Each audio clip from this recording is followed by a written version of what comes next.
नमस्कार मेरे प्यारे श्रोता साथियों।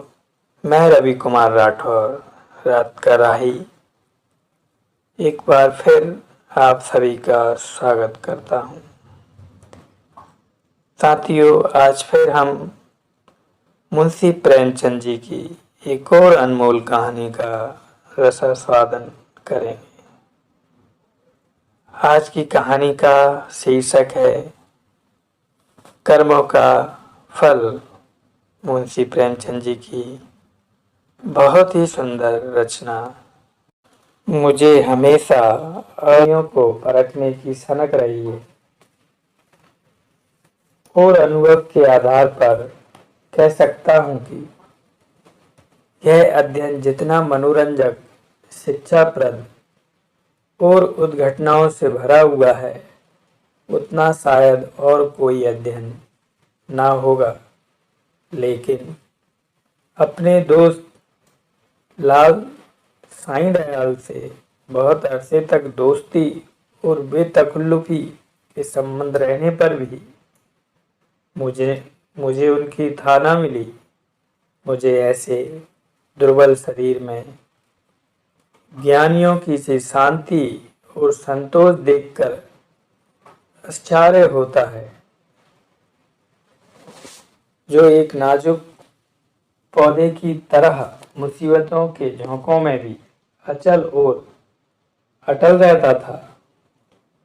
यों वह बहुत ही मामूली दर्जे का आदमी था, जिसमें मानव कमजोरियों की कमी ना थी। वह वादे बहुत करता था, लेकिन उन्हें पूरा करने की जरूरत नहीं समझता था। वह मिथ्याभाषी ना हो, लेकिन सच्चा भी ना था। बेमुरब्बत ना हो, लेकिन उसकी मुरब्बत छिपी रहती थी। उसे अपने कर्तव्य पर पाबंद रखने के लिए दबाव और निगरानी की जरूरत थी। किफायत सारी के उसूलों से बेखबर, मेहनत से भी जी चुराने वाला, उसूलों का कमजोर, एक ढीला ढाला मामूली आदमी था। लेकिन जब कोई मुसीबत सिर पर आ पड़ती तो उसके दिल में साहस और दृढ़ता की वह जबरदस्त ताकत पैदा हो जाती थी, जिसे शहीदों का गुण कहा जा सकता है।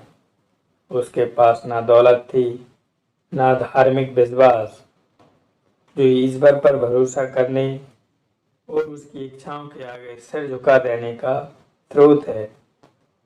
एक छोटी सी कपड़े की दुकान के सिवा कोई जीविका न थी। ऐसी हालातों में उसकी हिम्मत और दृढ़ता का सोता कहाँ छिपा हुआ है, वहां तक मेरी अन्वेषण दृष्टि नहीं पहुंचती थी। बाप के मरते ही मुसीबतों ने उस पर छाया मारा। कुछ थोड़ा सा कर्ज विरासत में मिला, जिसमें बराबर बढ़ते रहने की आश्चर्यजनक शक्ति छिपी हुई थी। बेचारे ने अभी बरसी से छुटकारा नहीं पाया था कि महाजन ने नालिश की और अदालत के तिलिस्मी अहाते में पहुंचते ही एक छोटी सी हस्ती इस तरह फूली जिस तरह मशक फूलती है। डिग्री हुई, जो कुछ जमा जता थी, बर्तन भाड़े हांडी तवा, उसके गहरे पेट में समा गए। मकान भी ना बचा। बेचारे मुसीबतों के मारे साईं दयाल का अब कहीं ठिकाना ना था। कौड़ी कौड़ी को मोहताज, ना कहीं घर ना बार। कई कई दिन फांके से गुजर जाते। अपनी तो खैर उन्हें जरा भी फिक्र ना थी, लेकिन बीवी थी, 2-3 बच्चे थे। उनके लिए तो कोई ना कोई फिक्र करनी ही पड़ती थी।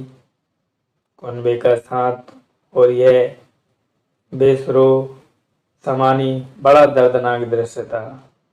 शहर से बाहर एक पेड़ की छांव में यह आदमी अपनी मुसीबत के दिन काट रहा था। सारे दिन बाजार की खाक छानता। आहा, मैंने एक बार उसे रेलवे स्टेशन पर देखा। उसके सिर पर एक भारी बोझ था। उसका नाजुक सुख सुविधा में पला हुआ शरीर पसीना पसीना हो रहा था। पैर मुश्किल से उठते थे, दम फूल रहा था, लेकिन चेहरे से मर्दाना हिम्मत और मजबूत इरादे की रोशनी टपकती थी। चेहरे से पूर्ण संतोष झलक रहा था। उसके चेहरे पर ऐसा इत्मीनान था जैसे यही उसका बाप दादों का पेशा है। मैं हैरत से उसके मुंह की ओर ताक रहा था। दुख में हमदर्दी दिखलाने की हिम्मत न हुई। कई महीने तक यह कैफियत रही। आखिरकार उसकी हिम्मत और सहन शक्ति उसे इस कठिन दुर्गम घाटी से बाहर निकाल लाई। थोड़े ही दिनों के बाद मुसीबतों ने फिर उस पर हमला किया। इस बार ऐसा दिन दुश्मन को भी ना देखा है। मैं 1 महीने के लिए बम्बई चला गया था। वहां से लौटकर उससे मिलने गया। आहा, वह दृश्य याद करके आज भी रोंगटे खड़े हो जाते हैं और दिल डर से कांप उठता है। सुबह का वक्त था। मैंने दरवाजे पर आवाज दी और हमेशा की तरह बेतकल्लुफ अंदर चला गया, मगर वहां साईं दयाल का वह हंसमुख चेहरा, जिस पर मर्दाना हिम्मत की ताजगी झलकती थी, नजर ना आया। मैं 1 महीने के बाद उसके घर जाऊं और वह आंखों से रोते लेकिन होठों से हंसते दौड़कर मेरे गले से लिपट ना जाए, जरूर कोई आफत है। उसकी बीवी सिर झुकाए आई और मुझे उसके कमरे में ले गई। मेरा दिल बैठ गया। साईं दयाल एक चारपाई पर मैले कुचैले कपड़े लपेटे, आंखें बंद किए पड़ा दर्द से कराह रहा था। जिस्म और बिछौने पर मक्खियों के गुच्छे बैठे हुए थे। आहट पाते ही उसने मेरी तरफ देखा।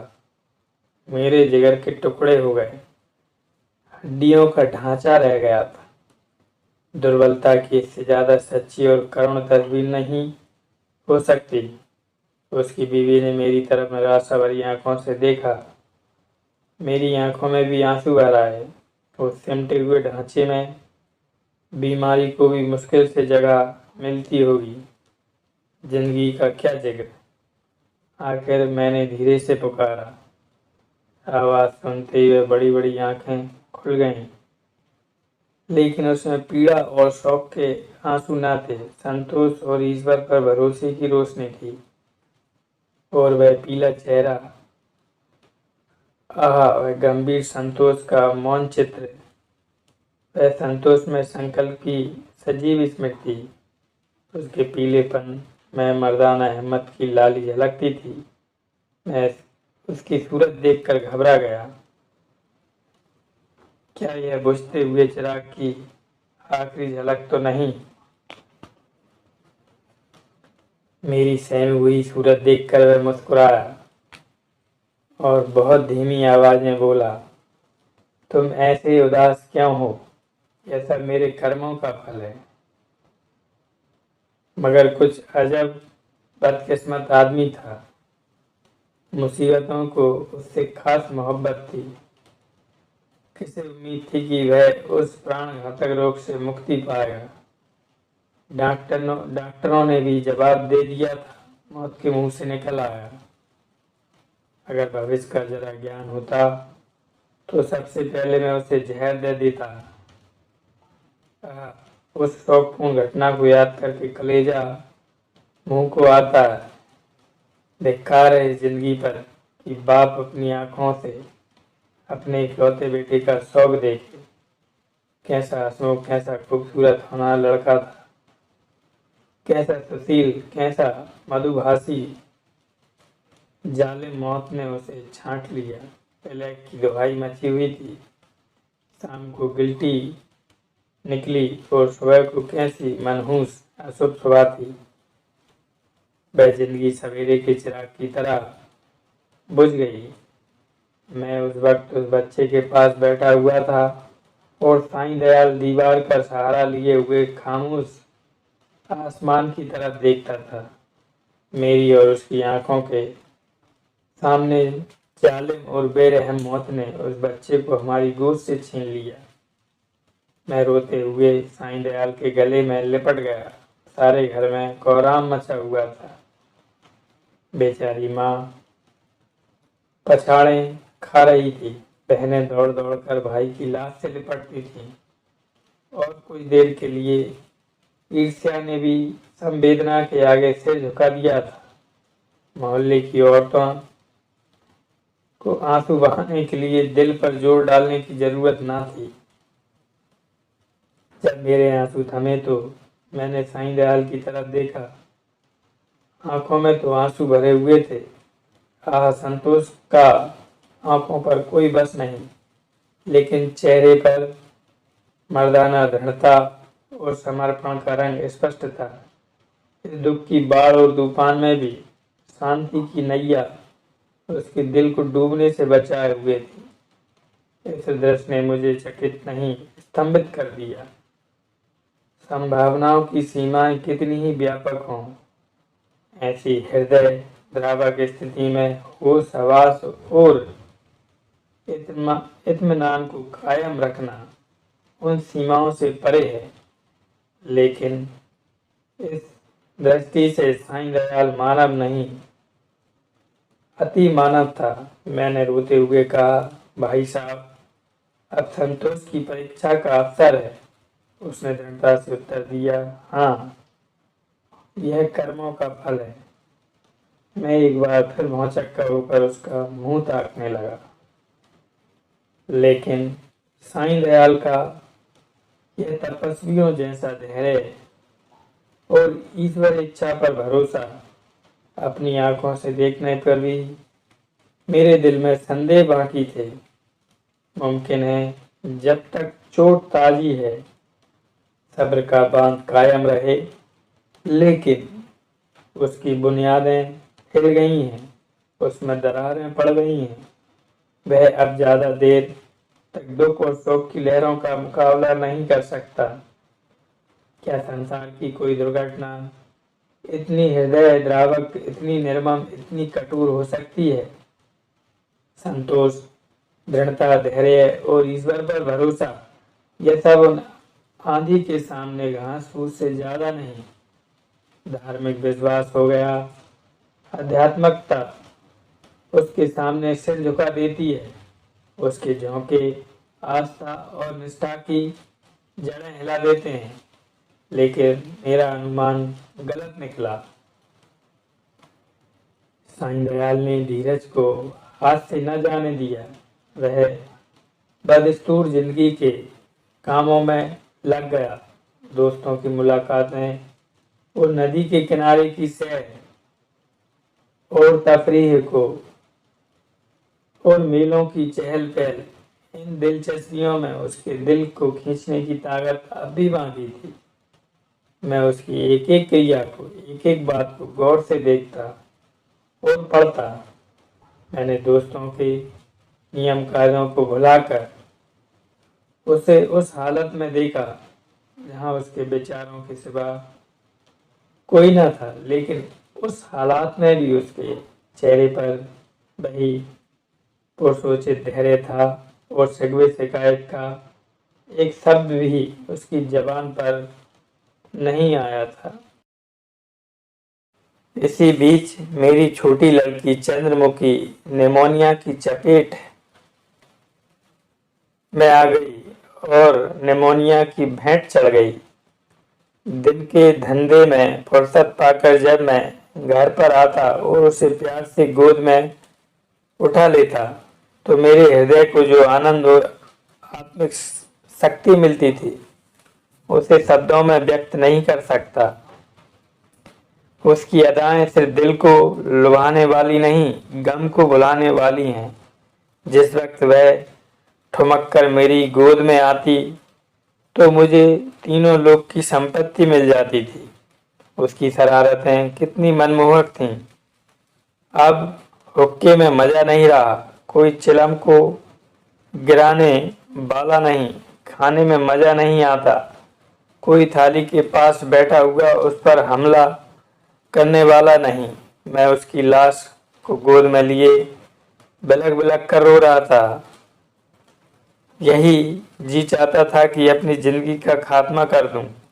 यकायक मैंने साईं दयाल को आते देखा। मैंने फौरन आंसू पोंछ डाले और उस नन्ही सी जान को जमीन पर लेटाकर बाहर निकल आया। उस धैर्य और संतोष के देवता ने मेरी तरफ संवेदना की आंखों से देखा और मेरे गले में लिपट कर रोने लगा। मैंने कभी उसे इस तरह चीखें मारकर रोते नहीं देखा। रोते रोते उसकी हिचकियां बंद गईं। बेचैनी से बेसुध और बेहाल हो गया। यह वही आदमी है जिसका इकलौता बेटा मरा और माथे पर बल नहीं आया। यह काया पलट क्यों? इस वक्तपूर्ण घटना के कई दिन बाद जब दुखी दिल संभलने लगा था, एक रोज हम दोनों नदी की सैर को गए। शाम का वक्त था। नदी कहीं सुनहरी, कहीं नीली सी, कहीं काली, किसी थके हुए मुसाफिर की तरह धीरे धीरे बह रही थी। हम दूर जाकर एक टीले पर बैठ गए, लेकिन बातचीत करने को जी न चाहता था। नदी के मौन प्रवाह ने हमको भी अपने विचारों में डुबो दिया। नदी की लहरें विचारों को पैदा कर देती हैं। मुझे ऐसा मालूम हुआ कि प्यारी चंद्रमुखी लहरों की गोद में बैठी मुस्कुरा रही है। मैं चौंक पड़ा और अपने आंसुओं को छिपाने के लिए नदी में मुंह धोने लगा। साईं दयाल ने कहा, भाई साहब, दिल को मजबूत करो। इस तरह कुड़ोगे तो जरूर बीमार हो जाओगे। मैंने जवाब दिया, ईश्वर ने जितना संयम तुम्हें दिया है उसमें से थोड़ा सा मुझे भी दे दो। मेरे दिल में इतनी ताकत कहाँ। साईं दयाल मुस्कुराकर मेरी तरफ ताकने लगा। मैंने उसे उसी सिलसिले में कहा, किताबों में तो दृढ़ता और संतोष की बहुत सी कहानियां पढ़ी हैं, मगर सच मानो कि तुम जैसा दृढ़ कठिनाइयों में सीधा खड़ा रहने वाला आदमी आज तक मेरी नज़र से नहीं गुजरा। तुम जानते हो कि मुझे मानव स्वभाव के अध्ययन का हमेशा से शौक है, लेकिन मेरे अनुभव में तुम अपनी तरह के अकेले आदमी हो। मैं ये ना मानूंगा कि तुम्हारे दिल में दर्द और गुलावट नहीं है। उसे मैं अपनी आंखों से देख चुका हूँ। फिर इस ज्ञानियों जैसे संतोष और शांति का रहस्य तुमने कहीं छिपा रखा है। तुम्हें इस समय यह रहस्य मुझसे कहना पड़ेगा। साईं दयाल को सोच विचार में पड़ गया और जमीन की तरफ ताकते हुए बोला, यह कोई रहस्य नहीं, मेरे कर्मों का फल है। यह वाक्य मैंने चौथी बार उसकी जबान से सुना और बोला, जिन कर्मों का फल ऐसा शक्तिदायक है, उन कर्मों की मुझे भी कुछ दीक्षा दो। मैं ऐसे कर्मों से क्या वंचित रहूं। साईं दयाल ने व्यथापूर्ण स्वर में कहा, ईश्वर ना करे कि तुम ऐसा कर्म करो और तुम्हारी जिंदगी पर उसका काला दाग लगे। मैंने जो कुछ किया है वह मुझे ऐसा लज्जाजनक और ऐसा घृणित मालूम होता है कि उसकी मुझे जो कुछ सजा मिले मैं उसे खुशी के साथ झेलने को तैयार हूँ। आह, मैंने एक ऐसे पवित्र खानदान को, जहाँ मेरा विश्वास और मेरी प्रतिष्ठा थी, अपनी वासनाओं की गंदगी में लेथेड़ा है। एक ऐसे पवित्र हृदय को जिसमें मोहब्बत का दर्द था, सौंदर्य वाटिका की एक नई नई खिली हुई कली थी, जिसमें सरलता थी और सच्चाई थी। उस पवित्र हृदय में मैंने आप ही विश्वासघात का बीज हमेशा के लिए बो दिया। यह पाप है जो मुझसे हुआ और उसका पल्ला उन मुसीबतों से बहुत भारी है जो मेरे ऊपर अब तक पड़ी है या आगे चलकर पड़ेगी। कोई सजा, कोई दुख, कोई क्षति उसका प्रायश्चित नहीं कर सकती। मैंने सपने में भी ना सोचा था कि साईं दयाल अपने विश्वासों में इतना दृढ़ है। पाप हर आदमी से होते हैं। हमारा मानव जीवन पापों की एक लंबी सूची है। वह कौन सा दामन है जिस पर वह काले दाग ना हो। लेकिन कितने ऐसे आदमी हैं जो अपने कर्मों में कूदते हैं लेकिन जलने के लिए तैयार नहीं होते। मैं साईं दयाल को हमेशा इज्जत की निगाह से देखता हूँ। इन बातों को सुनकर मेरी नज़रों में उसकी इज्जत तिगुनी हो गई। एक मामूली दुनियादार आदमी के सीने में एक फकीर का दिल छिपा हुआ था जिसमें ज्ञान की ज्योति चमकती थी। मैंने उसकी तरफ श्रद्धापूर्ण आंखों से देखा और उसके गले में लिपट कर बोला, साईं दयाल, अब तक मैं तुम्हें एक दृढ़ भाव का आदमी समझता था, लेकिन आज मालूम हुआ कि तुम उन पवित्र आत्माओं में हो जिनका अस्तित्व संसार के लिए वरदान है। तुम ईश्वर के सच्चे भक्त हो और मैं तुम्हारे पैरों पर सिर झुकाता हूँ। साथियों, यहाँ पर आज की कहानी का समापन होता है। कल फिर मिलेंगे मुंशी प्रेमचंद जी की एक और अनमोल कहानी के साथ। शुभ रात्रि।